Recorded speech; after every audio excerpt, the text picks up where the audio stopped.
সেদিন সকালে তিতানের পাপা ছিল বাড়ি, তাই আমরা তিনজন সকাল সকাল বেরিয়ে পড়েছিলাম বাজারের উদ্দেশ্যে, মেনলি চিকেন কেনার উদ্দেশ্যে। তো দেখো, আমরা চলে গিয়েছিলাম চিকেনের দোকানে, আর সেখান থেকে চিকেনটা পিস পিস করে কেটে নিচ্ছিলাম। তো চিকেন নেওয়া হয়ে গেলে আমরা ওখান থেকে চলে গিয়েছিলাম ওই বাড়ি, মানে তিতানের মামামের বাড়িতে, কারণ ওখানে একটা আমার দরকার ছিল।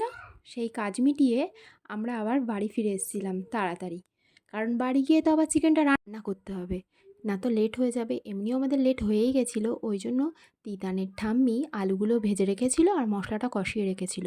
ওই জন্য আমি তাড়াতাড়ি চিকেনটা ধুয়ে ওই কষানো মশলার মধ্যে চিকেনটা দিয়ে ভালো করে কষিয়ে নিচ্ছিলাম।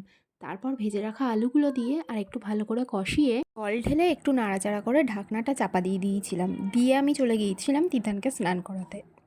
আর তিতানকে স্নান করানো মানে একটা যুদ্ধ, সেটা দেখাবো তোমাদের পরের দিনের ভিডিওতে, তার জন্য দেখতে থাকো।